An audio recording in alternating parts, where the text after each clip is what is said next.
can't find my journal entry that I really want to share. It was like oh, maybe it was a note. Okay, I found it. Well, some of it. I haven't read it in a while, but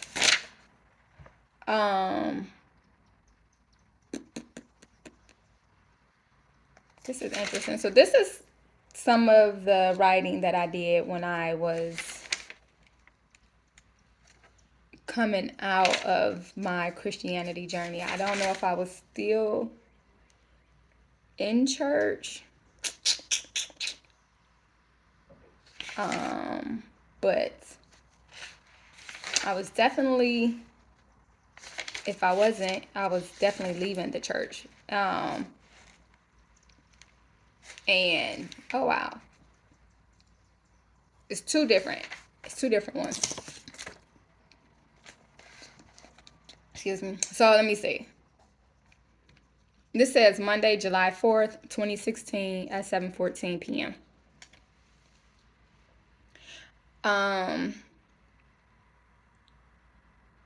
It's been a while since I've written, and so much has taken place, mostly internally. Where do I begin?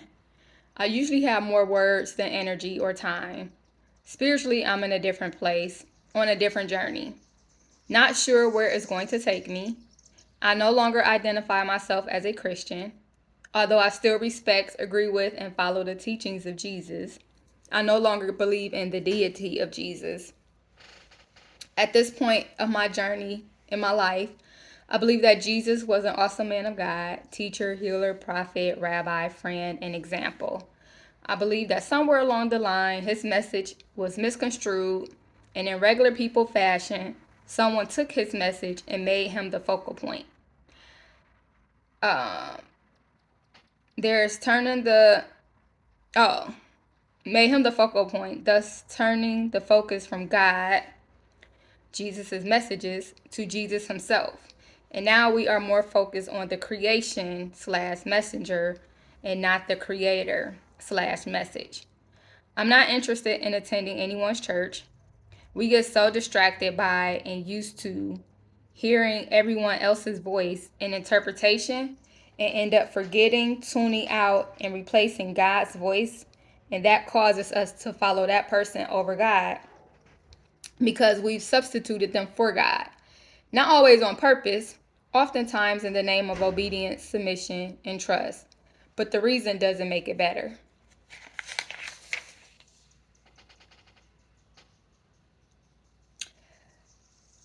Wednesday, July 6, 2016, 11:28 p.m. I woke up this morning to the news that another black man was shot and killed by 2 white police officers in Baton Rouge, Louisiana. They threw him on the ground and shot him in the chest 6 times. I've watched a press conference given by his wife and son in which his son was sobbing for his daddy. How is it that day after day, black people are being exterminated and no one cares? No actions is being taken. How is it that we haven't burnt this bitch down? How is it that this system is allowed to continue to thrive? I am emotional and trying not to let hate be my primary emotion. So many thoughts, I don't know where to begin. Black people and God. Too often I look at black people, our diversity, strength, ability to love, ability to forgive, our ability to create, and I think back to Genesis when God said, let us create man and woman in our image, and think, yeah, we are definitely God's likeness and image. We are God's. And of course, being stripped of that identity / knowledge during slavery has damaged us because we forgot to look at self and each other for our power and strength. Instead, we constantly looking outside of us for solutions and answers, which continues to give others the power to destroy us. Questions. I remember always looking outside of me at the dynamics of the universe, male and female species and energy. I remember in my early studies reading Genesis and about God created man and woman in his image and wondering why he said, let us make man in our image. Made / created, male and female. but I/we only taught about, but I was only taught about God as male. Or people would say he's neither male nor female, but in depictions, he's always male. That never made sense to me. If he said, let's make man in our image and create a male and female, well, A, there must have been a male and female having that conversation. B, everything in the universe represents male and female. And the universe was here way before man, so he was already giving us a peek into heaven. But since I was always, one, discouraged or shut down for my line of thinking, or two, given Jesus as a reason, which still didn't make sense to me, I accepted the fact that I was missing something major and just accepted what was being taught. Later, as I really began reading my Bible and studying about Jesus, and the argument came about on whether or not he was married with a family, and that brought so much outrage, I didn't understand it. And I actually spoke about it a few times. Well, God said that it wasn't good for man to be alone and created woman. So why would it be a big deal for Jesus to be married? If he was fully human, yet fully God, then his human side would yearn for companionship, intimacy, love, a woman's touch, family, etc. Especially being raised in that dynamic. Once again, I was shut down and eventually learned to keep my thoughts to myself. Well, my spiritual journey has taken many twists and turns, and I am at a place where I realized that somewhere along the line, we thought that simplicity was not good enough when it comes to God and spirituality. I say it's the best answer. Jesus said, be like children. Well, children don't understand complex. Everything is simple to them, which is why they learn, retain, and accomplish so much. Black people were the first to walk this earth. God's people, God's image, God's. Embrace it. Walk in it. I've learned questions and doubts are great for my journey.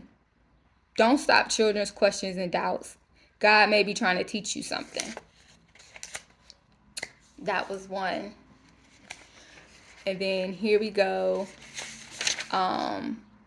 Here's a different one. I see so many strong Black women on my timeline, and I am hit by how strong and phenomenal we are, how protective we are, and how committed we are. Black women will go to war with the world for the Black men that we love and birth. No matter how ratchet you may consider a Black woman to be, when the shit hits the fan, she will fight with you and for you. I look at the women of our leaders in the past, and they had strong Black men with a vision, a purpose, and a plan. And they matched it and supported it. Y'all wonder why so many Black women are lost? Because men, especially Black men, are the leaders and teachers and protectors, and too many of our men are not leading, teaching, and protecting us in our communities in the right way. We support music and movies that encourage us to be side chicks, hoes, and ignorant, and then wonder why so many of our women are being just that. That same music and entertainment teaches our males to be hoes, disrespectful, followers, dope boys, and murderers against their own people, and then once again, everyone acts surprised when we see a lack of quality men in our communities. I get it. You want to get money to get out the hood. So rapping about degrading your people in some form or another is only temporary. And then you'll stop and come back and fix it. But most don't. When is it enough money to stop selling your soul and people for money? Maybe you never have enough. And because as you're getting that rap money that's poisoning our people, you're spending it just as fast with the people giving you the poison to enrich their lives. Meaning that you will continue to poison us for free just to be able to look good on TV. Maybe I should say that again. When is it enough money to stop selling your soul and people for money?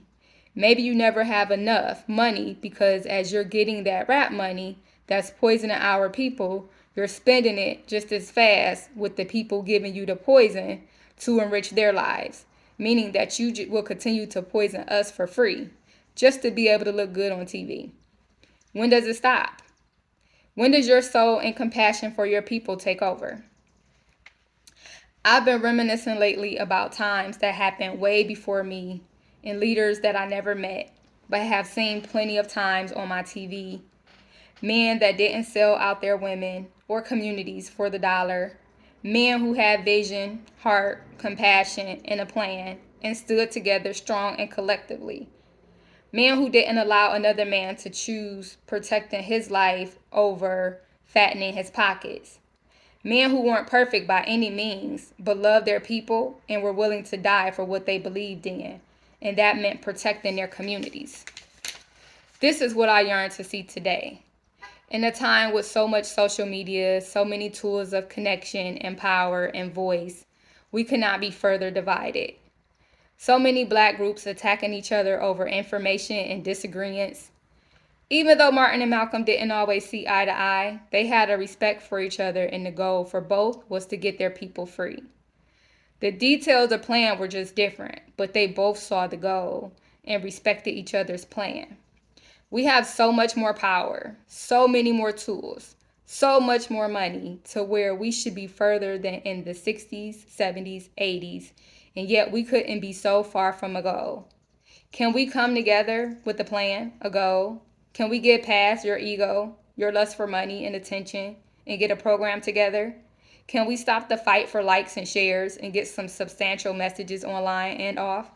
Can we begin to see the presence of the protective and integral, respectful, strong, powerful Black men in our communities? Black women have your back, but can you get in front and lead somewhere worthy of following you? Maybe that's because my also my view of that has changed too. Let me see.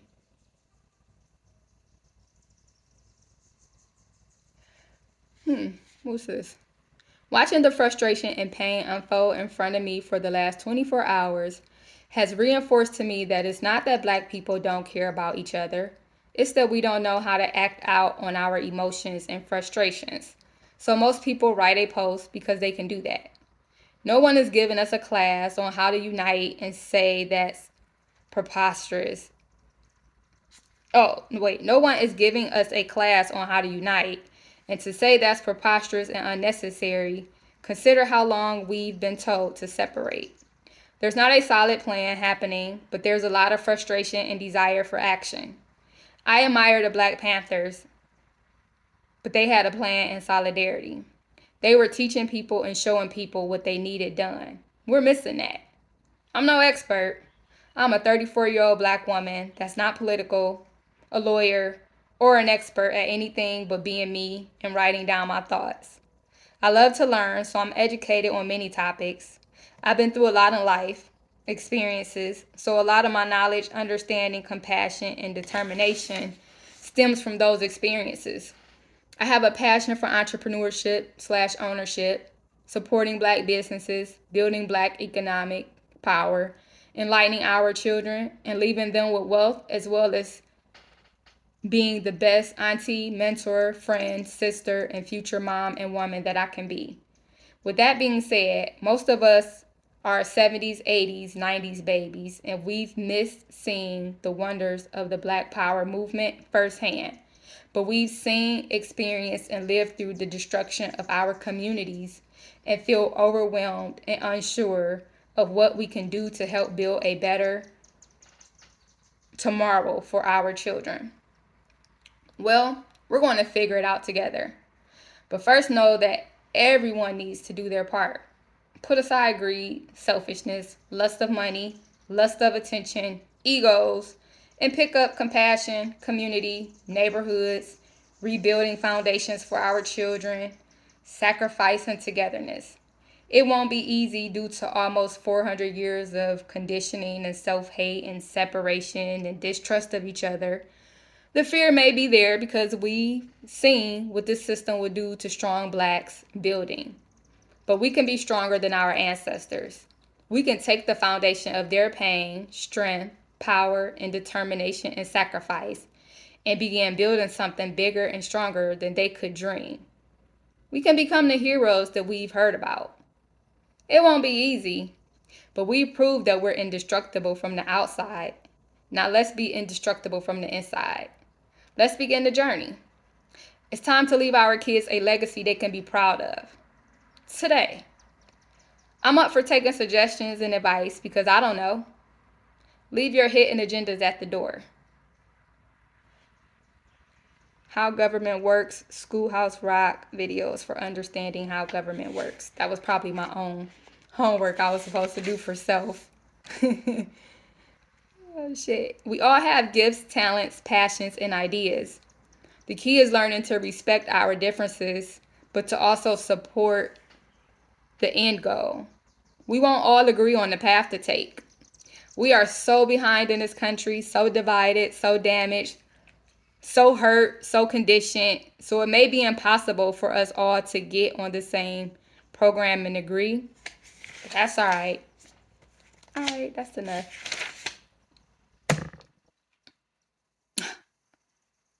Few thoughts that I've been having lately. 1, I'm not positive that I want to stay in this country.